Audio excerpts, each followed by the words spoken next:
새의 둥지는 새가 알을 낳고 부화하며 새끼를 키우는 곳으로 새들은 사는 곳에 알맞은 둥지를 다양한 방법으로 만듭니다. 새 둥지의 가장 큰 목적은 알과 새끼를 보호하는 것으로 이를 위해 새들은 나뭇가지나 나뭇잎, 이끼 등의 다양한 재료를 사용하여 높은 나무이나 나무 속 또는 물 한가운데 등 다양한 곳에 둥지를 짓습니다. 그렇다면 독특한 모양의 새 둥지에는 어떤 것들이 있을까요? 위번은 배를 짜는 사람이라는 뜻으로 둥지를 만들 때 가늘고 긴 풀 등을 엮고 마치 배를 짜는 것 같은 솜씨를 가진 새의 종류를 배짜기 새라고 부릅니다. 그중 나뭇가지에 매달린 바이어 위버의 둥지는 마치 예술작품처럼 놀랄 정도로 아름답고 독특합니다. 인도와 동남아시아에 서식하는 바이어 위버는 짝짓기철이 되면 수컷은 가느다랗고 긴 풀이나 작은 가지 등을 엮고 둥지를 짓고 암컷을 유혹하는데 바이어 위버의 둥지는 주로 나무의 가는 바깥쪽 가지에 매달려 있어 천적의 접근이 쉽지 않은 데다가 둥지의 입구는 보통 둥지의 아래쪽에 있어 천적이 쉽게 침입하지 못하는 구조입니다. 또한 둥지 입구의 끝을 일부러 마무리하지 않아 끝은 튼튼하지 않게 되는데 이는 천적이 둥지 안으로 들어오려고 매달릴 때 그 무게를 견디지 못하고 떨어지게 하는 안전장치 역할을 합니다. 집단 배짜기 새는 남아프리카의 건조한 칼라하리 사막지대에 사는 14cm 정도 크기의 배짜기 새의 한 종류로 이름에 집단이라는 단어가 들어있는 것에서 알 수 있듯이 집단으로 둥지를 만들어 함께 생활합니다. 집단 배짜기 새는 나뭇가지, 풀 또는 다른 식물 재료들을 이용하여 나무나 전신주 같은 높은 곳에 큰 건초더미가 공중에 매달린 것과 같은 거대한 둥지를 짓는데 지름은 보통 3m, 무게는 1톤에 달해 둥지를 지은 전신주가 부러지기도 합니다.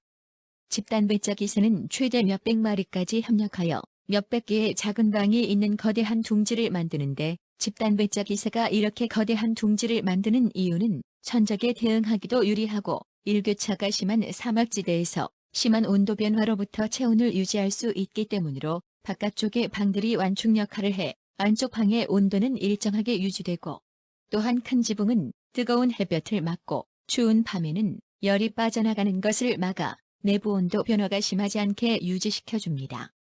그리고 집단 배짜기 새의 둥지는 입구가 아래쪽에 나 있기 때문에 천적으로부터 몸을 숨기기 쉽습니다.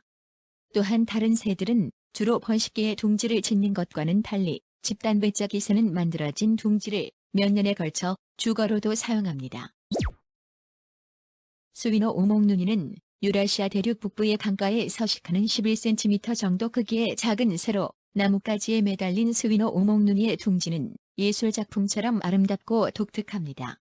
스위노 오목눈이는 버드나무의 잔털이나 마른 풀, 양털 등의 재료를 사용하여 나뭇가지 끝에 달아맨 듯한 부드러운 주머니 모양의 둥지를 만드는데 둥지가 만들어지면 암컷은 그 내부에 짐승의 털이나 날개 등을 사용하여 알을 낳기 위한 자리를 만듭니다. 스위노 오목눈이의 둥지는 나무에 매달려 있어 천적의 접근이 쉽지 않은 데다가 둥지의 입구는 약간 아래쪽을 향해 있고 또한 둥지 입구에서 둥지 안쪽으로 들어가는 좁은 통로가 있어 천적이 쉽게 침입하지 못하는 구조입니다. 남아메리카에 서식하는 매달린 집새는 수컷은 약 46cm, 암컷은 약 37cm의 커다란 새로 주로 검은색인 성체 수컷은 노란 꼬리와 흰 부리, 그리고 파란 눈을 가졌습니다. 매달린 집새는 수컷이 둥지를 짓는데 마른 풀, 덩굴 등의 재료를 사용하여 높은 나뭇가지에 길이 125cm 이상 되는 길게 매달린 둥지를 만듭니다. 매달린 집새의 둥지의 입구는 둥지의 윗부분에 있고 암컷은 아래쪽에 부풀어 있는 부분에 한두 개의 반점이 있는 청회색 알을 낳는데 둥지는 나무에 매달려 있고 그 길이 또한 길어 천적의 접근이 쉽지 않은 구조입니다. 또한 매달린 집새는 집단으로 둥지를 만드는데 한 나무에 수십 개의 둥지가 있는 경우도 있습니다. 등붉은 아궁이새는 남아메리카에 서식하는 18에서 20cm 크기의 새로 진흙을 사용하여 평평한 나뭇가지 위나 전신주 등의 기둥 위에 둥지를 만듭니다. 등붉은 아궁이새는 부부 한 쌍이 함께 둥지를 만드는데 등붉은 아궁이새는 진흙에 동물들의 배설물, 마른 풀 등을 혼합한 재료를 이용해 먼저 집의 기초가 되는 토대를 만든 다음 벽을 높이면서 서서히 기울여 지붕으로 바꿔나갑니다. 등붉은 아궁이새 둥지의 입구 안쪽으로는 알이 있는 방으로 통하는 나선형 길이 있고 그 안에는 알을 낳는 방이 있는데 이런 구조 때문에 안쪽으로는 천적이 닿지 않아 천적으로부터 알을 보호할 수 있습니다. 또한 진흙을 사용한 둥지의 특수성 때문에 햇빛을 쬐면 단단해져 다른 새들의 둥지에 비해 등붉은 아궁이새의 둥지는 아주 단단합니다. 이와 같이 새들은 자신들의 방식으로 튼튼한 둥지를 짓고 새끼들을 키우고 보호합니다.